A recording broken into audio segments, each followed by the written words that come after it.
नमस्कार विद्यार्थियों। आप सभी का आपके पे YouTube channel exam study channel में स्वागत है। तो विद्यार्थियों सभी को पता होगा कि जो आपकी पटवार की एग्ज़ाम है वो कब है। पटवारी एग्ज़ाम है साथियों, इसका थोड़ा चेंज कर लेते हैं। पटवारी एग्ज़ाम आपकी कब है? मई में है साथियों। ओके, लगभग 15 मई के आसपास आपकी एग्ज़ाम होने जा रही हैं साथियों। बहुत ही बड़ी एग्ज़ाम है पटवारी भर्ती परीक्षा 2025। ओके, इससे संबंधित हम क्या देखेंगे? इससे संबंधित हम 100 MCQ क्वेश्चन देखेंगे विज्ञान से संबंधित। कहने का मतलब होता है कि जो हमारा दैनिक जीवन है, हमारे दैनिक जीवन उसके अंदर में जो विज्ञान का प्रयोग होता है उससे संबंधित कुछ इंपॉर्टेंट क्वेश्चन देखेंगे साथियों। एक बार इसका सिलेबस में आपको दिखा देता हूँ। ये देखिए साथियों, आपका जो एग्जाम का सिलेबस है पशु उसका पटवारी सीधी भर्ती परीक्षा 2019 के अनुसार ये सिलेबस आपके आएगा साथियों। क्लियर हुआ? इसके बारे में थोड़ा सा हम देख लेते हैं। सबसे पहला पॉइंट हमारे पास यहाँ पर जनरल साइंस, हिस्ट्री, पॉलिटिकल एवं geography of India, general knowledge, current affairs. कहने का मतलब है कि जो इंडिया की सारी चीज़ें वो आएगी साथियों। इसके अंदर इंडिया की क्या चीज़ें आएगी? इंडिया की हिस्ट्री आएगी, पॉलिटी आएगी, ज्योग्राफी आएगी, करंट अफेयर्स आएगा और जनरल नॉलेज आएगा। आया समझ में? जनरल साइंस की बात करें हम तो जनरल साइंस का मतलब ये यहाँ पर होता है कि सामान्य विज्ञान होता है। चाहे आप किसी का राजस्थान का सामान्य विज्ञान हो, चाहे भारत का सामान्य विज्ञान हो, सब मिक्सर में रहता है। क्योंकि दैनिक जीवन में आने वाला आपका सामान्य ज्ञान होना चाहिए विज्ञान से संबंधित। क्लियर हुआ? तो यहाँ पर 25 तो पूरे क्वेश्चन आपके 25 नंबर का 25 क्वेश्चन आएंगे, 38 नंबर का नंबर ऑफ क्वेश्चन। ओके, कहने का मतलब है कि 38 नंबर के आपके क्वेश्चन आएंगे, 25 टोटल 76 मार्क हो जाएंगे यहाँ पर। क्लियर हुआ? तो सबसे पहले हम सामान्य विज्ञान देखेंगे साथियों, यानी कि जनरल साइंस सबसे पहले हम देखेंगे। इससे संबंधित कुछ एक चीज़ और मैं आपको बता दूं साथियों, उसके बारे में भी देख लेते हैं हम। यहाँ पर सिलेबस की हम बात करेंगे यहाँ पर। क्लियर हुआ? देखो, सिलेबस की हम बात करें तो यहाँ पर कुछ इंपॉर्टेंट चीज़ पॉइंट दिया गया है कि विज्ञान के, अरे भाई क्या हो गया, एक मिनट, इसको तो सर जूम आउट कर लेते, जूम बढ़ा लेते इसका। तो ऐसे देखो आप, तो यहाँ पर दिया गया है कि विज्ञान के सामान्य आधारभूत तत्व दैनिक विज्ञान। कहने का मतलब होता है कि दैनिक विज्ञान यानी कि दैनिक जीवन में आपके आने वाला विज्ञान, मानव शरीर से संबंधित विज्ञान देखेंगे। और यहाँ पर कहीं आहार एवं स्वास्थ्य देखभाल देखेंगे।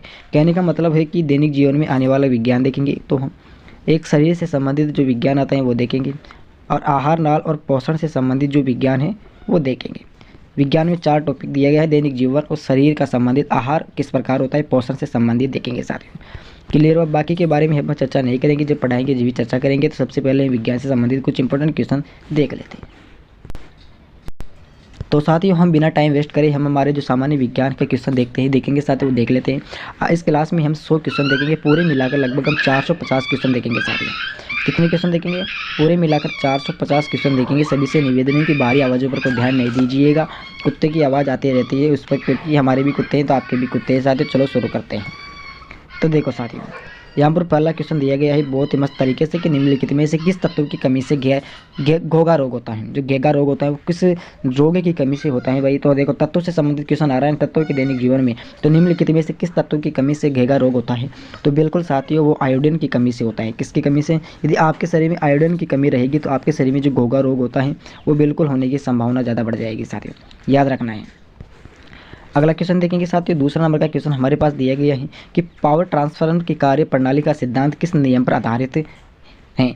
पावर ट्रांसफर की कार्य प्रणाली, ट्रांसफार्मर यानी कि जो लाइट का ट्रांसफॉर्मर होता है उससे संबंधित यहाँ पर क्वेश्चन आया है साथियों। तो फेराडे का नियम, किसका नियम आपसे पूछा जा सकता है कि पावर ट्रांसफर के कार्य प्रणाली के सिद्धांत नियम है तो किस पर आधारित है? बिल्कुल फेराडे के नियम आपको टैप करना है, इस पर आपको टिक लगा देना है कि फेराडे का नियम के उस पर आधारित रहता है साथियों।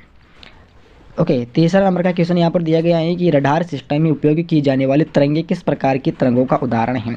ओके, जो रडार सिस्टम की जो उपयोग में की तरंगे होती है तो किस प्रकार की तरंगे कहलाती है वो? तो वो साथियों वो कहलाती है यहाँ पर सूक्ष्म तरंगे। सूक्ष्म मतलब बिल्कुल छोटी तरंगे होती है साथियों। सूक्ष्म यानी कि बिल्कुल छोटी छोटी तरंगे होते हैं, उनका उदाहरण यहाँ पर लिया गया है। रडार सिस्टम की तरंगे होती हैं ये। चौथा नंबर का क्वेश्चन है कि एक उड़ते हुए चक्के के प्रति सेकंड घूर्णन किससे मापी जाती है? एक उड़ते हुए चक्के की प्रति सेकंड गति जो घूर्णन हो करता है वो चारों ओर घूमता है, तो वो किससे मापी जाती है भाई? तो वो मापी जाती है यहाँ पर स्ट्रोबोस्कोप। किससे? स्ट्रोबोस्कोप की उससे उसको मापा जाता है। 5 नंबर का क्वेश्चन यहाँ पर ये दिया गया है कि निम्न में से कौन प्लाज्मोडियम परजीवी का वाहक है? ओके, तो कौन है भैया? यहाँ पर 3 चीज़ें दी गई हैं, तो उनमें से आपको बताना है। बिल्कुल मच्छर है साथियों, जो प्लाज्मोडियम का परजीवी वाहक है। वाहक का मतलब समझ रहे हो ना कि साधन है, वो एक उसका साधन है, याद रखना है। 6 नंबर का क्वेश्चन है कि लोहे पर जंग लगना किस प्रकार की विक्रिया का उदाहरण है। आपके दैनिक जीवन में होता है साथियों, जब किसी प्रकार की चीज़ आपकी, जैसे कोई लोहे की चीज़ हो, पाइप रखा, यदि आप एक लोहे का पाइप आप उसको बारिश के अंदर रख दीजिएगा साथियों, बारिश आ रही है, बारिश के अंदर उसको रख दीजिएगा तो उसको क्या लग जाएगी, बिल्कुल जंग लग जाएगी, लाल। तो उस विक्रिया क्या कहलाती है, भौतिक अभिक्रिया, रासायनिक अभिक्रिया, प्रतिवर्ती अभिक्रिया क्या कहलाती है। तो बिल्कुल साथियों रासायनिक अभिक्रिया कहलाती है। ओके, क्या कहलाती है विद्यार्थियों, बिल्कुल रासायनिक अभिक्रिया कहलाती है। भौतिक का मतलब समझ रहे हो ना आप, रासायनिक का मतलब होता है वो कि बाहरी चीज़ों का संचालन, यदि उसका आप संचालन की सुरक्षा करना चाहिए उसको साथियों। ओके, सुरक्षा करने के लिए उसको ऐसी जगह पर रखो जहाँ पर उसको ऑक्सीजन प्लस नमी न पहुँच पाए, बिल्कुल सूखा रहे वहाँ पर उसको रखेंगे तो बिल्कुल वह स्वच्छ रहेगी साथियों, याद रखना है। 7 नंबर का क्वेश्चन है कि पृथ्वी के घूर्णन की गति कितनी होती है भाई। बिल्कुल शानदार क्वेश्चन पूछा है, बिल्कुल किससे संबंधित क्वेश्चन पूछ रहे हैं, लगभग 8 क्लास से लेकर 10 क्वेश्चन का सिलेबस यहाँ पर, 8वीं क्लास से लेकर 10वीं क्लास तक का सिलेबस इसके अंदर आपके इसमें आए हैं साथियों। ओके, एक चीज़ आपको मैं बता दूँ साथियों, यदि आपको बिल्कुल विज्ञान को क्लियर करना है ना, पूरी विज्ञान का निचोड़ करना है, तो 8 से लेकर 10 तक का आपको जो किताबें, विज्ञान की किताबें साथियों, उसको निचोड़ करना है एक बार, क्योंकि उसको पढ़ लेना है, उससे उसका सिलेबस आपकी जो पटवारी एग्जाम है उसके अंदर आपके क्वेश्चन छपेंगे साथियों। पृथ्वी के घूर्णन की गति कितनी होती है, बिल्कुल शानदार क्वेश्चन पूछा है, तो बिल्कुल 28 किलोमीटर प्रति मिनट होती है। कितनी होती है भाई, 28 किलोमीटर प्रति मिनट होती है, याद रखना है। 8 नंबर का क्वेश्चन है कि निम्न में से किस वैज्ञानिक ने विकासवाद के सिद्धांत का प्रतिपादन किया है। बिल्कुल शानदार क्वेश्चन पूछा है, 9वीं क्लास के अंदर ये क्वेश्चन है साथियों। ओके, तो ये बिल्कुल डार्विन का सिद्धांत है, किसका, डार्विन का सिद्धांत है, उसको उसने प्रतिपादन किया था। किसने किया था, वैज्ञानिक विकासवाद के सिद्धांत का प्रतिपादन किया था डार्विन ने। 9 नंबर का है कि चींटी के डंक में कौन सा अम्ल पाया जाता है। बिल्कुल शानदार क्वेश्चन है, 10वीं क्लास का है भैया। तो चींटी के डंक में कौन सा अम्ल, एक सारणी दी गई है उस क्लास 10 के अंदर, उसको पढ़ना अब, ये आ जाएगा उसके अंदर। तो वही विद्यार्थियों मेथेनाइक अम्ल, कौन सा, चींटी के डंक मार लेता है, चींटी काटने से कौन सा अम्ल होता है, मेथेनाइक अम्ल होता है, जिसका सीधा प्रभाव हमारे दिमाग पर पड़ता है। 10 नंबर का क्वेश्चन है कि जंग लगने पर लोहे के भार में क्या परिवर्तन आता है। बिल्कुल अच्छा क्वेश्चन है, बिल्कुल 10वीं क्लास का और 9वीं क्लास का, दोनों क्लासों का इसके अंदर मिक्सर है साथियों। तो बिल्कुल बढ़ जाता है भाई, क्यों बढ़ जाता है, क्योंकि जंग लगने पर जंग का भार भी उसके अंदर कुल कर लिया जाता है। ओके, याद रखना है। 11 नंबर का है कि किस यंत्र के दोबारा सौर ऊर्जा को विद्युत ऊर्जा में रूपांतरित किया जाता है। दोबारा सुनो, ऐसा कौन सा यंत्र है जिसको उस सौर ऊर्जा को विद्युत ऊर्जा में बदल दिया जाता है। तो बिल्कुल वो हो जाएगा साथियों यहाँ पर फोटोवोल्टिक सेल। कौन सा हो जाएगा, फोटोवोल्टिक सेल है, जिसके माध्यम से जो सौर ऊर्जा है उसको विद्युत ऊर्जा के अंदर बदल दिया जाता है। अगला है कि पृथ्वी के केंद्र पर गुरुत्वाकर्षण के कारण तत्व का मान क्या होता है। गुरुत्वाकर्षण सभी जानते हो, उसका यहाँ पर कितना मान होता है भाई, तो उसका यहाँ पर मान होता है 0। कितना मान होता है भाई, 0 उसका मान हो जाएगा, याद रखना है साथियों, बहुत इंपोर्टेंट। देखो साथियों, मेरा काम है आपको क्वेश्चन बताना, आपका काम है याद करना, याद रखना है। 13 नंबर क्वेश्चन की हम बात करेंगे कि कम तापमान को मापने वाले यंत्र को क्या कहते हैं भाई। यदि कम तापमान को नाप रहा है तो उस यंत्र को हम क्या कहते हैं, तो उसको हम कहते हैं क्रायोमीटर। क्या कहते हैं विद्यार्थियों, आपने क्लास 10 के अंदर पढ़ा होगा कि तापमान को मापने वाला यंत्र, किसको, तापमान को मापने यंत्र, तो बिल्कुल आपने क्रायोमीटर भी पढ़ा होगा। एक नोट के अंदर आपकी लाइन आई होगी, कहने के नोट में नहीं आई, लेकिन एक नीचे लाइन आई होगी, उसके अंदर पढ़ा होगा, याद रखें, थोड़ा बहुत मुझे याद है। 14 नंबर का है कि मनुष्य के सुनने की क्षमता कितनी होती है। बिल्कुल शानदार क्वेश्चन पूछा है भैया, कितनी होती है, तो बिल्कुल होती है साथियों 20 हर्ट्ज से लेकर 20,000 हर्ट्ज तक। इसका क्या मतलब है भाई, इसका मतलब है हर्ट्ज, यहाँ पर 2 नहीं है भाई, जेड है। ओके, हर्ट्ज है यहाँ पर 20 हर्ट्ज से लेकर 20,000 हर्ट्ज तक होती है। बिल्कुल 10 का मानना नहीं होता है यहाँ पर। यदि कोई व्यक्ति 20 हर्ट्ज सुन रहा है तो बिल्कुल वो कम सुन रहा है भैया, समझ में आ रहा है ना। यदि वो 10% सुन रहा है तो समझो कि वो बिल्कुल यानी कि 8% सुन रहा है, बिल्कुल कम सुन रहा है, इस प्रकार से मान लो आप। तो अगला क्वेश्चन पूछेंगे साथियों 15 नंबर का है कि यदि निर्वात में लोहा, कागज और पत्थर के टुकड़े को एक साथ गिराया जाता है तो कौन पत्थर की सतह पर सबसे पहले गिरेगा। लोहा को गिराई जाए, कागज को गिराई जाए, पत्थर को गिराई जाएगी, सबसे पहले कौन गिरेगा। बिल्कुल शानदार क्वेश्चन पूछेंगे भैया। अब आप सोचोगे कि पत्थर पहुंच जाएगा, कौन पूछेगा भाई, पत्थर पहुंच जाएगा, लेकिन यहाँ पर गलत हो जाएगा आपका। तीनों एक साथ पूछेंगे भैया, क्या होगा, तीनों एक साथ पूछेंगे। एक बार ट्राई करके देखना आप कि कौन पहले करता है। ओके, एक्सपेरिमेंट करके देख लेना आप। तो 16 नंबर कहेंगे निम्नलिखित में से कौन कांच का सबसे महत्वपूर्ण घटक है। निम्नलिखित में से कौन कांच का सबसे अच्छा बिल्कुल घटक है, बिल्कुल शानदार उदाहरण माना जाएगा, तो बिल्कुल सिलिका है जो कांच का सबसे अच्छा उदाहरण है। घटक पूछे हैं भाई इसने। 17 है कि पदार्थ का परमाणु सिद्धांत किस वैज्ञानिक ने दिया था। बिल्कुल क्लास 10 का क्वेश्चन पूछा है यहाँ पर कि पदार्थ का परमाणु सिद्धांत किस वैज्ञानिक ने दिया था। तो उस का नाम क्या हो जाएगा, उसका नाम हो जाएगा जॉन डाल्टन। क्या हो जाएगा साथियों, जॉन डाल्टन उस वैज्ञानिक का नाम हो जाएगा। 18 नंबर का क्वेश्चन है कि वॉशिंग मशीन किस सिद्धांत पर कार्य करता है। जो वॉशिंग मशीन आप समझते हो कि वॉशिंग मशीन क्या होती है, यहाँ पर कपड़े धोने वाली मशीन, कपड़े धोने वाली मशीन होती है वॉशिंग मशीन। तो किस सिद्धांत पर अपना कार्य करती है साथियों। तो बिल्कुल अच्छा क्वेश्चन है कि अपकेंद्रीय पर कार्य करती है, किस पर अपकेंद्रीय पर कार्य करती है। बिल्कुल 9 नंबर का 9वीं कक्षा का क्वेश्चन है, 9वीं नंबर का कक्षा है साथियों। 19 नंबर का क्वेश्चन आपसे पूछ ली जाए कि आघूर्ण बल की एसआई इकाई क्या है। आघूर्ण बल की ईसाई जो एसआई मात्रक इकाई होती है तो क्या होती है। बिल्कुल 9 नंबर का क्वेश्चन है, कहने का मतलब है कि 9वीं कक्षा का है। तो इसका आंसर यहाँ पर हो जाएगा न्यूटन मीटर। ओके, आघूर्ण बल की एसआई के बारे में बात चल रही है यहाँ पर, तो उसकी इकाई क्या होती है तो न्यूटन मीटर होती है भैया। ओके, 20 नंबर क्वेश्चन की बात करें हम कि अल्जाइमर रोग मानव शरीर के किस अंग को मुख्य रूप से प्रभावित करता है। अल्जाइमर रोग होता है मानव का ऐसा कौन सा अंग है जिसको सबसे अधिक यानी कि सबसे बिल्कुल बात करें तो अच्छा प्रभावित करती है भैया, तो वो करेगी मस्तिष्क को। अल्जाइमर रोग इस प्रकार का होता है कि यदि वो हो जाए इंसान को तो मस्तिष्क को सबसे अधिक प्रभावित करता है मुख्य रूप से। इम्पोर्टेंट है यहाँ पर, इम्पोर्टेंट याद रखना है। ओके, पढ़ो तो ऐसा पढ़ो, मेरा सिद्धांत है पढ़ो तो ऐसा पढ़ो, ऐसा पढ़ो कि दूसरों को पढ़ा सके, दूसरों को पढ़ा सके। क्या है, पढ़ो तो ऐसा पढ़ो कि दूसरों को पढ़ा सके, वन्यता मत पढ़ो। ओके, 21 नंबर क्वेश्चन की बात करेंगे कि हस्ती मज्जा में रुधिर कणिकाओं के निर्माण को क्या कहा जाता है। अस्थि मज्जा में रुधिर कणिका होती है और उसमें जो निर्माण होता है कणिकाओं का तो उसको क्या कहा जाता है। तो उसको यहाँ पर कहा जाता है साथियों हेमेटोपियोसिस। क्या कहा जाता है, हेमेटोपियोसिस कहा जाता है। ओके, 22 नंबर क्वेश्चन की बात करेंगे कि फ्लोरोसेट लेप में चौक के उपयोग का मुख्य उद्देश्य क्या है। क्या है, फ्लोरोसेट लैंप में चक का जो मुख्य रूप से उद्देश्य होता है उसका क्या उद्देश्य है भाई। तो उसका यहाँ पर उद्देश्य होगा विद्युत धारा के प्रभाव को कम करता है। जो विद्युत धारा होती है उसमें जो बहने का काम करती है उसको कम कर देता है। ओके, यदि कोई तार है, यदि तार है इसमें से विद्युत धारा जा रही है इतनी, लेकिन ये विद्युत और ये फ्लोरोसेट लेप चौक हो जाता है ना तो एक बिल्कुल कम हो जाती है, विद्युत धारा कम हो जाती है। यहाँ पर तो 10% चली गई, यहाँ पर 20% चली गई, यहाँ पर 2%, यहाँ पर इस प्रकार से कम। समझ आ रहा है ना, इस प्रकार से समझा करो क्वेश्चन को। 23 नंबर क्वेश्चन की कि यदि किसी तत्व का परमाणु क्रमांक बराबर है, परमाणु क्रमांक है यदि कोई का 18 है तो बिल्कुल दूसरे का भी कितना होना चाहिए 18 है, बराबर है, लेकिन परमाणु भार अलग अलग हैं। परमाणु एक का 23 है, एक का 28 है भैया। तो उस तत्व को क्या कहेंगे, उस तत्व को क्या कहेंगे, उसको कहेंगे समस्थानिक तत्व। क्या कहेंगे, समस्थानिक तत्व कहेंगे। और ये क्लास 10 का क्वेश्चन है साथियों, विज्ञान के अंदर पढ़ना एक बार जाकर, तीसरे चौथे अध्याय के अंदर। अगला क्वेश्चन है 24 नंबर का कि निम्न में से किस किरणों का उत्सर्जन रेडियो एक्टिवता के दौरान नहीं होता है। बस अच्छा क्वेश्चन है, डी हो जाएगा इसमें। कैथोड किरणें, कौन सी किरणें होती हैं, कैथोड किरणें के दौरान रेडियो एक्टिवता नहीं होती है।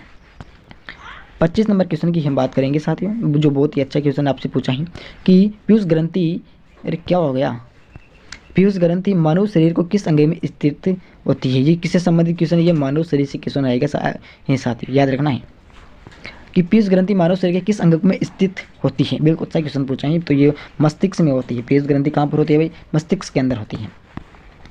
26 नंबर क्वेश्चन है कि हमारे वायुमंडल में ऑक्सीजन की मात्रा लगभग कितनी है। बिल्कुल शानदार क्वेश्चन पूछा है, लगभग 8 7 की क्वेश्चन पूछा है। हमारे वायुमंडल में ऑक्सीजन की मात्रा कितनी होती है, तो बिल्कुल होती है विद्यार्थी 0.03%। ओके, अब देखो ये करके आओगे आप तो बिल्कुल गलत हो जाएगा, ये करके गलत आओगे, ये भी करके, ये तो यही गलत है। इस तरह देखो आपको दिमाग लगाना है कि ये तो है नहीं और ये भी है नहीं, इन दोनों में से कितना होगा। बिल्कुल कन्फ्यूज नहीं होना है, बिल्कुल आपको 0.03% को ढूंढना है और उसको टिक लगा देना है। ओके, आए समझ में। 27 नंबर क्वेश्चन की बात करें कि निम्नलिखित में से कौन सी गैस चूने के पानी को दूधिया कर देती है। ऐसी कौन सी गैस है जो चूने का पानी होता है उसको दूधिया रंग में बदल देती है, तो वो होती है कार्बन डाइऑक्साइड यानी कि CO2, यानी कि मानव शरीर से निकलने वाली गैस, मानवीय गैस। ओके, याद रखना है। 28 नंबर का क्वेश्चन है कि ऑक्सीजन की खोज किसने की थी। बिल्कुल शानदार क्वेश्चन है कि O2 की खोज किसने की थी भाई। तो O2 की खोज करने वाला वैज्ञानिक का नाम है यहाँ पर बिल्कुल प्रिस्टेले भी है और कोर्सिलेसले भी है, कहने का मतलब ए और बी दोनों हैं। डी इसका आंसर बिल्कुल सटीक हो जाएगा साथियों। ओके, अगला 29 नंबर के क्वेश्चन की बात करें हम कि कितनी ऊंचाई पर ऑक्सीजन की मात्रा नगण्य होती है, यानी कि आसमान है, आसमान के अंदर ऐसा कितनी ऊंचाई की बात करें हम कि वहाँ पर नगण्य यानी कि नहीं है। ओके, नहीं है, तो कितनी ऊंचाई है भाई? तो बिल्कुल 120 किलोमीटर की बात करें हम तो 120 किलोमीटर, जैसे टोंक से चले जाओ आप, कहीं भी जयपुर चले जाओ, इतनी ऊंचाई पर यदि किलोमीटर की बात हो रही है तो वहाँ पर नगण्य यानी कि है ही नहीं, बिल्कुल ना की मात्रा में ही, यानी कि 0.01% मानो आप, तो इतना है। ओके, हमारी पृथ्वी का वायुमंडल कितने भागों में बटा हुआ है? बिल्कुल शानदार क्वेश्चन पूछा है भैया। तो कितने भागों में बटा हुआ है? बिल्कुल 5 भागों में बटा हुआ है। कितने भागों में बटा हुआ है? 5 भागों में बटा हुआ है। अगला है कि निम्नलिखित में से कौन वायुमंडल की सबसे गर्म परत है भैया? अब बहुत सारे ओजोन आ जाएगा तो ओजोन परत करके आ जाएगा इसमें, लेकिन ओजोन परत गलत हो जाएगा साथियों। ओजोन परत इतनी गर्म नहीं है। ओके, वो गर्म हो जाएगी। यहाँ पर किस वायुमंडल से पूछा है इसने, तो वो हो जाएगा इसमें थर्मोस्फीयर। क्या हो जाएगा? थर्मोस्फीयर वायुमंडल की सबसे गर्म परत हो जाएगी साथियों। 32 नंबर का है कि वायुमंडल में उपस्थित सबसे हल्की गैस कौन सी है? बिल्कुल शानदार क्वेश्चन पूछे हैं, बिल्कुल मस्त क्वेश्चन पूछ रहे हैं, लगभग 9 से 8 से क्लास से संबंधित क्वेश्चन पूछ रहे हैं। तो सबसे हल्की गैस कौन सी है? तो बिल्कुल वो ही हाइड्रोजन है साथियों, जो सबसे बिल्कुल मुलायम है भी है, मुलायम नहीं हल्की है, बिल्कुल ज़्यादा वजन नहीं है इसमें। 33 नंबर का है कि निम्नलिखित में से कौन दुनिया की सबसे जहरीली गैस है? दुनिया की सबसे अधिक जहरीली वाली गैस कौन सी है? बिल्कुल जॉर्ज लाल ब्रोमाइड है, जाई लाल ब्रोमाइड। दुनिया की पूरे विश्व की बात करें हम तो इतनी खतरनाक गैस है भैया, ये जहरीली है। 34 नंबर क्वेश्चन है कि पृथ्वी की पपड़ी पर सबसे प्रचुर मात्रा में मौजूद दुर्लभ गैस कौन सी है? पपड़ी है ना उसमें, तो वो हो जाएगी यहाँ पर आर्गन। कौन सी है भाई? आर्गन है सबसे दुर्लभ, यानी बिल्कुल बेकार है। पृथ्वी की सतह पर सर्वाधिक मात्रा में कौन सा तत्व पाया जाता है? पृथ्वी की सतह पर सर्वाधिक पाने वाला तत्व कौन सा है भैया? तो उसका यहाँ पर नाम करेंगे, यानी कि उसका नाम लेंगे तो हाइड्रोजन है। हाइड्रोजन तत्व है, गैस भी है, याद रखना है। 36 नंबर क्वेश्चन की बात करें हम कि हमारी पृथ्वी में सबसे अधिक मात्रा में कौन सी धातु मौजूद है? हमारी पूरी पृथ्वी के बारे में बात करें तो सबसे ज़्यादा धातु वाली धातु कौन सा है? तो वो हो जाएगी यहाँ पर एल्यूमिनियम। एल्यूमिनियम पृथ्वी के अंदर सबसे अधिक पाई जाती है साथियों। 36 नंबर है कि निम्नलिखित में से कौन एक जैविक अम्ल है? जैविक अम्ल की बात करें निम्न में से, यानी कि एक जैविक है और नहीं है, तो हो जाएगा ऑक्सैलिक अम्ल।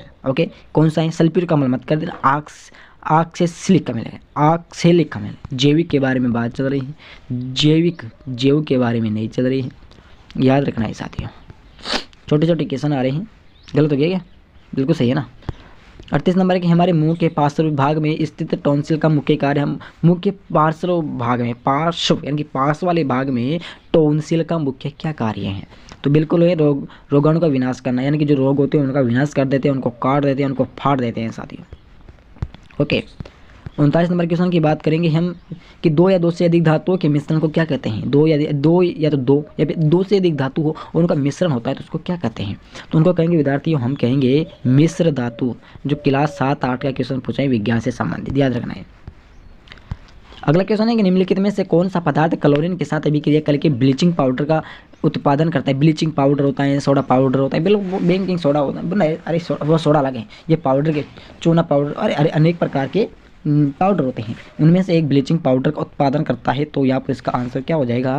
वो हो जाएगा बिना बुझा हुआ चूना। ब्लीचिंग उत्पादन का करता है तो बिना बुझा हुआ चूना होता है। ओके, अगले 41 नंबर क्वेश्चन की हम बात करें कि निम्नलिखित में से किसकी आयु का पता लगाने के लिए रेडियो कार्बन डेटिंग का उपयोग किया जाता है? किसकी आयु के लिए? तो बिल्कुल जो जीवाश्म होते हैं, बिल्कुल जीवाश्म होते हैं, उनकी आयु पता करने के लिए जो रेडियो कार्बन डेटिंग होता है उसका उपयोग करना पड़ता है।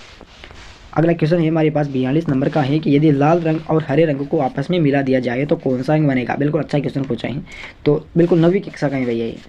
ओके, तो पीला बनेगा। कौन सा बनेगा? यदि लाल रंग और हरे रंग को आपस में मिला दिया जाए तो बिल्कुल पीला रंग बनेगा। ओके, हरे रंग, हरा रंग प्लस लाल रंग तो क्या बनेगा? तो बिल्कुल पीला रंग बनेगा भैया। ओके, अगला है कि पशुओं में किसके कारण खुरपका और मुंह पका रोग होता है? खुरपका यानी कि जो खुरों में जो रोग होता है भैंसों के, पशुओं में, और जो मुंह के अंदर जो रोग हो जाता है वो किसके कारण होता है? कौन सा रोग के कारण होता है? तो बिल्कुल प्रोटोजोआ एक रोग होता है साथियों, प्रोटोजोआ रोग है, उसका यदि वो हो जाता है तो खुरप में भी रोग हो जाता है। नहीं, गलत हो गया, विषाणु के अंदर विषाणु रोग हो जाता है तो खुरपका और जो मुंह पका दोनों में रोग होने की संभावना अधिक बढ़ जाती है। अगला है कि ट्यूबलाइट मुख्यतः कौन सी गैस भरी जाती है, यानी कि जो हमारे जो घरों में लंबी लंबी ट्यूबलाइटें होती हैं इस प्रकार की, उसमें कौन सी गैस भरी जाती हैं? तो बिल्कुल उनमें पारे का वाष्प और आर्गन भरी जाती हैं। जो पारे का वाष्प और आर्गन होती है, गैस होती है, वो भरी जाती है उसके अंदर। 45 नंबर क्वेश्चन की बात करें कि टॉस की शुद्धता का निर्धारण किसके द्वारा किया जाता है? जो टॉस का शुद्ध का निर्धारण होता है किसके द्वारा किया जाता है? तो गलनांक बिंदु के द्वारा किया जाता है। किसके माध्यम से किया जाता है विद्यार्थियों? जो गलनांक बिंदु होता है उसके माध्यम से उसका निर्धारण किया जाता है। 46 नंबर क्वेश्चन की हम बात करेंगे कि भौतिक संतुलन किस सिद्धांत पर कार्य करता है? तो भौतिक संतुलन किसके निर्धारण पर? तो बिल्कुल ये समानांतर बल के नियम के आधार पर कार्य करता है। 47 नंबर क्वेश्चन की हम बात करें कि निम्नलिखित में से किस धातु को चाकू से आसानी से काटा जा सकता है? बिल्कुल अच्छा क्वेश्चन पूछा है। 90 प्लस 10 दोनों का क्वेश्चन मिक्सर में है, तो मतलब दोनों क्लासों में ये क्वेश्चन पूछा जाता है। तो धातु से चाकू से, धातु ऐसे धातु का नाम बताना जो चाकू से काटा जा सके आसानी से, तो बिल्कुल शानदार क्वेश्चन पूछा है। तो बिल्कुल सोडियम एक ऐसी धातु है जिसको चाकू से आसानी से काटा जा सकता है साथियों। क्लियर हुआ? अब ये मत समझना कि इसका सब्जी भी बनाई जा सकता है, नहीं, अलग बात है वो। सोच रहे थे कहीं आप यार राजस्थान के हो, आप भारत के हो। तो आगे है कि न्यूलैंड के अनुसार उस समय प्रवृत्ति में कुल कितने तत्व मौजूद थे? न्यूलैंड के अनुसार प्रकृति में कुल कितने तत्व मौजूद थे? तो उस समय ये साथियों 56 थे साथियों। कितने थे? 56। वर्तमान की बात करें तो लगभग मुझे इतना पता नहीं, 68 या 70 के आसपास होंगे। कन्फर्म कर लेना, और यदि किसी को पता हो तो कमेंट बॉक्स में एक बार जरूर टाइप कर दें ताकि मुझे भी पता चल जाए। 49 नंबर क्वेश्चन की ये बात करें कि निम्नलिखित में से किसमें स्थितिज ऊर्जा होती है? किसमें होती है भाई? तो बिल्कुल जो बांध की पानी है तो स्थितिज ऊर्जा होती है। स्थितिज का ऊर्जा का मतलब जो विद्युत होता है वैसी ऊर्जा उसके अंदर होती है। ओके, समझा करो।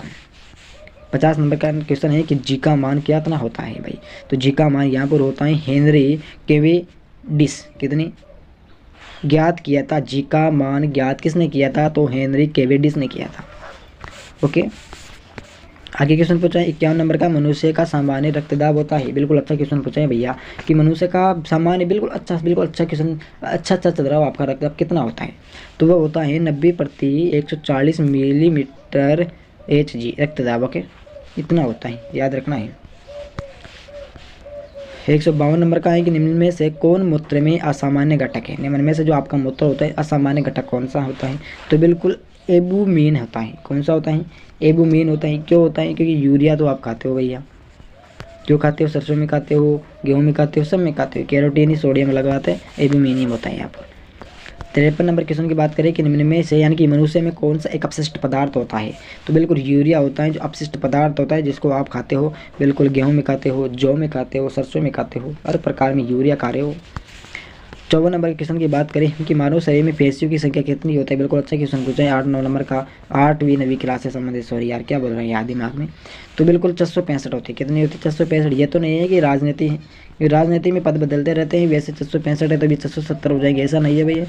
मनुष्य में ओनली फॉर पेशियों की संख्या 665 है भैया, याद रखना है। अगला क्वेश्चन है कि मनुष्य में पुनः स्थापित होने वाले दांतों की संख्या कितनी होती है? मनुष्य की पुनः स्थापित का मतलब है कि बहुत सारे दांत होते हैं जो पुनः स्थापित होते हैं, तो कितने होते हैं? तो वो होते हैं मेरे हिसाब से लगभग नहीं 20 होते हैं भैया, 20 होते हैं। ओके, अगला क्वेश्चन पूछा है यहाँ पर कि मानव शरीर की सबसे मजबूत हड्डी कहाँ उपस्थित होती है? सबसे मजबूत की बात करें हम तो कहाँ पर होती है? तो ये जबड़े में होती है। कहाँ पर होते हैं भाई? जो आपका यदि ये इस प्रकार से कोई मुंह होता है, समझ लो ये जबड़ा है आपका, इधर उधर वाला, यहाँ पर दांत है, तो इधर वाला जबड़ा का जो कुछ भी होता है हड्डी वो मजबूत होती है। 57 नंबर का है कि मानव शरीर में कुल कितने कशेरुओं के खंड होते हैं? बिल्कुल शानदार क्वेश्चन पूछे हैं। तो बिल्कुल वो 33 होते हैं। कितने होते हैं भाई? 33 कशेरुओं को खंड होते हैं। ओके, अगले क्वेश्चन की बात करें हम कि हमारी अस्थियां तथा दांत सामान्य किससे बने हुए होते हैं? बिल्कुल अच्छा क्वेश्चन। अस्थियां का मतलब समझ रहे हो ना आप, यानी कि हड्डियाँ। ओके, जो हमारी हड्डियाँ होती हैं, दांत होते हैं, किससे बनी हुई होती हैं? तो बिल्कुल ये बने होती हैं ट्राई कैल्शियम फास्फेट से। किससे? ट्राई कैल्शियम फास्फेट से बने होते हैं। बहुत सारे कहेंगे कि ये जानवरों के हाड़ से बने हुए होते हैं, किससे और से बने हुए होते हैं, नहीं ऐसा नहीं है। निम्न में से कौन सी ग्रंथि सेक्स हार्मोन का स्राव करती है? किसका करती है भाई? जो सेक्स होता है उसका जो सेक्स हार्मोन का स्राव करती है, वो उस हार्मोन का स्राव करने वाली ग्रंथि कौन सी है? तो बिल्कुल अच्छा क्वेश्चन पूछा है यहाँ पर। तो अधिवक्र ग्रंथि होती है। कौन सी? अधिवक्र ग्रंथि होती है। लेकिन आपसे वक्र के बारे में पूछा जा सकता है साथियों, तो आपको वक्र भी करके आना है। यदि अधिवक्त पूछा जाए तो अधिवक्र भी करके आना है। चलो अगला क्वेश्चन पूछेंगे हम। 60 नंबर का है कि पीयूष ग्रंथि मानव शरीर में कहाँ उपस्थित होती है? बिल्कुल अच्छा क्वेश्चन पूछा है। जो मस्तिष्क के नीचे होती है भाई। यदि आपका खोपड़ा है खोपड़ा है तो मस्तिष्क के नीचे यानी कि अपने खोपड़े के नीचे होती है। 61 नंबर का है कि स्तनधारियों में सबसे बड़ी ग्रंथि कौन सी होती है? स्तनधारी होते हैं वो, तो उसमें सबसे बड़ी ग्रंथि के बारे में बात करें तो वो हो जाएगी यकृत ग्रंथि। कौन सी होती है भाई? यकृत ग्रंथि होती है जो सबसे बड़ी होती है।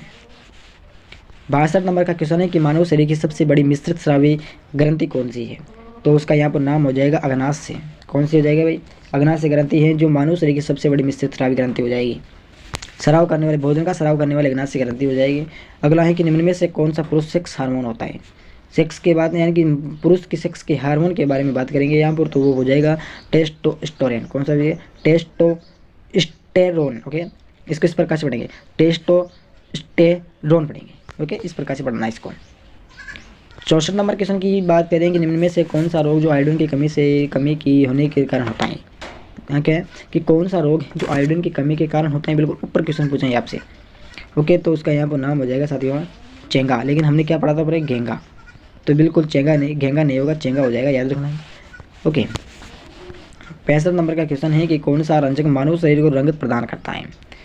तो उसका नाम यहाँ पर क्या हो जाएगा? उसका नाम हो जाएगा मेलानिन। क्या हो जाएगा साथियों? मेलानिन हो जाएगा। अगला क्वेश्चन देखेंगे विद्यार्थी हम 64 नंबर का है कि आंखों के रंग के लिए उत्तरदायी रंजक कहाँ उपस्थित होते हैं? आंखों के रंग के लिए उत्तरदायी यानी कि जो आंखों का जो रंग होता है उसका उत्तरदायी रंजक कहाँ उपस्थित होता है? तो वो होता है विद्यार्थियों कार्निया में। कार्निया का मतलब समझ रहे हो, जो अपनी पुतलियाँ होती हैं, पुतली तो अलग है भाई, कॉर्निया अलग है। जो आपकी आँख होते हैं उसके नीचे एक पतली सी लाइन होती है जहाँ पर आप काजल वगैरह डालते हो, उसके बारे में बात कर रही हैं आप आँख की पुतली में। चलो कोई दिक्कत वाली बात नहीं, इसका आंसर भाई बी होगा 64 नंबर में। चलो कोई दिक्कत वाली बात नहीं, हो जाता है, कभी मिस्टेक हो जाती है। मानव शरीर में अवग्रह वृहदांत्र किसका भाग है? मानव शरीर में अवग्रह वृहदांत्र बात करें तो कौन सा हो जाएगा? तो वो हो जाएगा बड़ी आंत। बड़ी आंत इसका भाग है। 68 नंबर क्वेश्चन की बात करें कि इनमें से पौधे की कौन सी संरचना प्रसरण के लिए उत्तरदायी है? तो इसका आंसर क्या हो जाएगा? इसका आंसर हो जाएगा हमारे पास में छाल। छाल संप्रसारण के लिए उत्तरदायी होता है। अगला है 69 नंबर का मानव शरीर के संतुलन को नियंत्रित करने के लिए मस्तिष्क का कौन सा इससे जिम्मेदार होता है? मैंने क्या अपना जो दिमाग होता है उसका ऐसा कौन सा भाग होता है जो बिल्कुल मस्तिष्क के लिए जिम्मेदार होता है? तो वो हो जाएगा इसमें सेरिबेलम। कौन सा हो जाएगा? सेरिबेलम हो जाएगा। 70 नंबर क्वेश्चन की बात करें कि शैवाल की कोशिका भित्ति बनी हुई होती है, यानी कि जो शैवाल की कोशिका भित्ति होती है किससे बनी हुई होती है? तो वो बनी हुई होती है सेलुलोज की। किसकी भाई? सेलुलोज की बनी हुई होती है।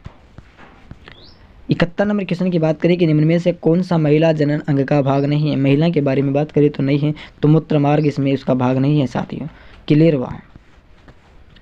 72 नंबर का है कि खमीर है, यानी कि खमीर क्या है भाई? तो खमीर यहाँ पर हो जाएगा साथियों एक शैवाल है। क्या है भाई? शैवाल। एक क्वेश्चन गलत क्यों हो रहे हैं, समझ में नहीं आ रहा यार। एक कवक है भाई,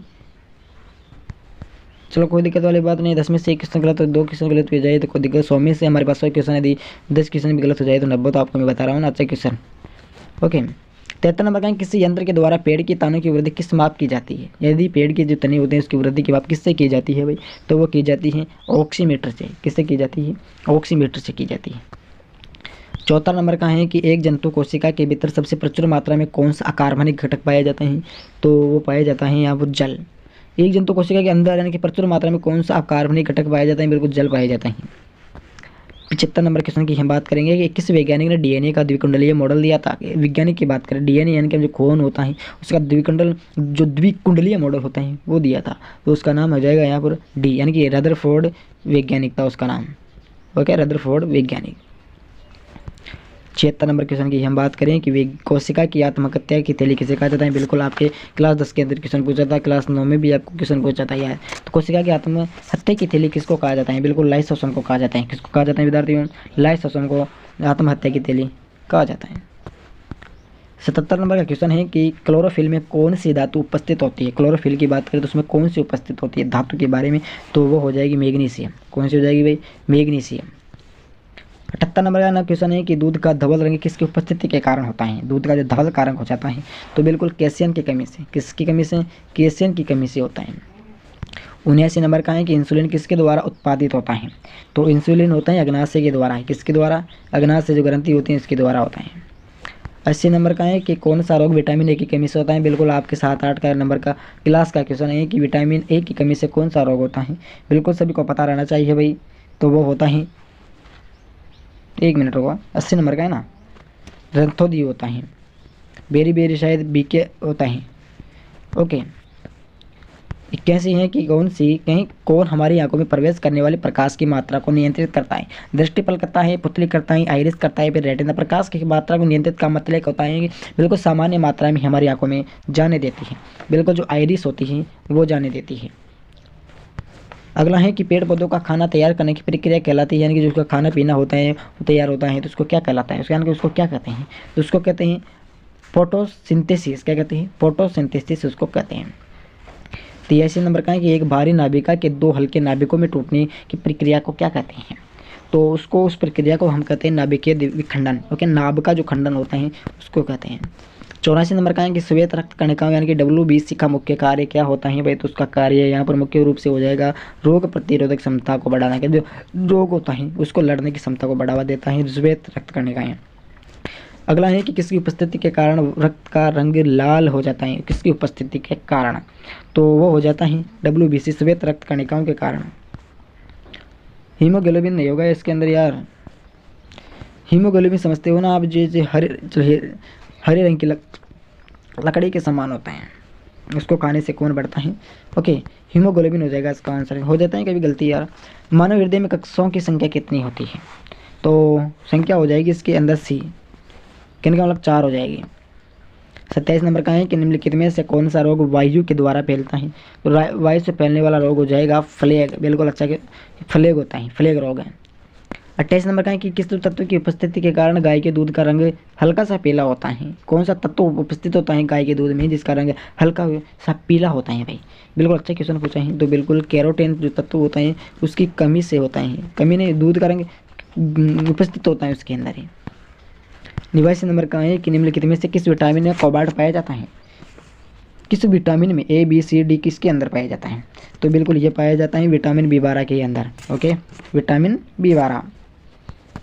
नंबर का क्वेश्चन है कि किसी तत्व की कमी के कारण आलू में ब्लैक हट रोग पाया जाता है, यानी कि होता है, तो ऑक्सीजन की कमी के कारण। ओके, 91 नंबर का क्वेश्चन है कि कौन भूमिगत जल को प्रदूषित करता है, भूमि के जो अंदर जल होता है उसको प्रदूषित करने वाला तत्व कौन सा है भाई, तो उसका नाम यहाँ पर हो जाएगा और सैनिक। कौन सा हो जाएगा, और सैनिक हो जाएगा। 92 नंबर का है कि निम्न में से किसकी उपस्थिति के कारण गिरगिट रंग बदलता है, जो गिरगिट को सभी जानते हैं जिसको गांव की भाषा में खरगाटे कहते हैं, उसका जो रंग बदलता है को किसके कारण होता है भाई, किसकी उपस्थिति होती है, बिल्कुल जो वर्णलेवक होता है, किसकी कमी से, वर्णलेवक के कारण उसके जो बदलता है लगता है वो। पादप वृद्धि हार्मोन जिब्रेलिन को किससे निकाला जाता है, किससे निकाला जाए, कवक, विषाणु, शैवाल, अपरक्त सभी, तो कवक के द्वारा। किसके द्वारा भाई, कवक के द्वारा उसको निकाला जाता है। 94 नंबर क्वेश्चन की बात करें हम कि इंसुलिन क्या होता है भाई, सभी को पता रहना चाहिए। 94 नंबर में आया है कि वो होता है हार्मोन। क्या होता है भाई, हार्मोन होता है। 95 नंबर का है कि सेक्स हार्मोन किसके स्रावित होता है, किसकी कौन सी ग्रंथि के द्वारा स्रावित होता है, एड्रिनल ग्रंथि। सेक्स स्रावित का मतलब होता है सेक्स चढ़ता है, स्रावित का मतलब चढ़ना। ओके, तो ये एड्रिनल ग्रंथि के द्वारा उसमें होता है। हम सारी चीज़ें आपको नहीं बता सकते क्योंकि हम विज्ञान के टीचर तो हैं नहीं। प्रकाश संश्लेषण प्रक्रिया में सूर्य के प्रकाश का कौन सा रंग सबसे अधिक उपयुक्त होता है, प्रकाश संश्लेषण की बात करें तो उसके अंदर होता है साथियों लाल रंग होता है, जो बिल्कुल अच्छा रंग उपयुक्त होता है, बिल्कुल अच्छा रंग होता है, अधिक होता है। अगला है कि मानव शरीर के किस अंग में लसिका कोशिका का निर्माण होता है, लसिका कोशिका के बारे में बात करें तो वो हो जाएगा दीर्घ अस्थियन की बड़ी हड्डी के बारे में बात होती है। अगला है कि मानव शरीर का सबसे व्यस्त अंग कौन सा है, व्यस्त यानी कि व्यस्त रहने वाला, बातचीत करने वाला नहीं है, बिजी रहता है वही हमेशा वो, तो उसका उस अंग का नाम यहाँ पर हो जाएगा हृदय। बिल्कुल 1 मिनट में 72 बार धड़कने वाला है विद्यार्थियों, याद रखना है। 98 नंबर का है कि निम्न में से किससे प्रचुर मात्रा में प्रोटीन पाया जाए, किस में पाया जाता है, तो वो पाया जाता है भाई सोयाबीन और मूंगफली में बहुत सारे मांस और अंडे करके आ जाएंगे, नहीं वो गलत हो जाएगा। लास्ट एंड फाइनल 100 नंबर का क्वेश्चन आपसे पूछ लिया जाए कि मानव शरीर की सबसे बड़ी हड्डी कौन सी है, बिल्कुल शानदार क्वेश्चन पूछ रहे हैं, तो जांघ की हड्डी होती है जो सबसे बड़ी हड्डी होती है विद्यार्थी। क्लियर हुआ, तो हमारे पास कितने क्वेश्चन थे, पूरे 100 क्वेश्चन थे, तो 100 क्वेश्चन में से हमने पूरे क्वेश्चन गलत सही देख लिए, इसमें से 3 क्वेश्चन हमने गलत बता दिए थे लेकिन आंसर नीचे दिए गए थे इसलिए हमने इसको क्लियर कर लिया। यदि किसको PDF प्राप्त करना हो तो चैनल या तो टेलीग्राम चैनल पर ज्वाइन हो जाइए, वरना मुझे व्हाट्सअप कर दीजिएगा। व्हाट्सअप नंबर पता करने के लिए यहाँ पर दिया गया है 8442 0061 05। ओके, 8422 22 नहीं है भाई, मुझे थोड़ी सी चलो को वाली बात नहीं, 8492006105 पे आशीष बैंड आ जाएगा इस पर नाम, उसको व्हाट्सअप कर दीजिएगा साथियों, हाई कर दीजिएगा। बिल्कुल आपको सीमित मात्रा में की रेट में आपको ये PDF प्रोवाइड करवा दिया जाएगा साथियों। ओके, सभी से निवेदन है कि जो आपकी पटवारी की एग्जाम है साथियों उसको अच्छी प्रकार से दीजिएगा साथियों। भर्ती जो कब है साथियों, मई के अंदर है, मई 2025 में है साथियों। ओके, आज हमारा पहला टॉपिक है सामान्य विज्ञान से संबंधित। किससे संबंधित है? सामान्य विज्ञान से संबंधित है। फिर हमारा टॉपिक रहेगा इतिहास से संबंधित, भारत का इतिहास देखेंगे साथ ही धीरे धीरे सभी प्रकार के टॉपिक है जो क्लियर कर लेंगे। सभी दोस्तों को क्लास लाइक करना, शेयर करना, कमेंट करना, चैनल को सब्सक्राइब करना। सभी दोस्तों को जय भारत।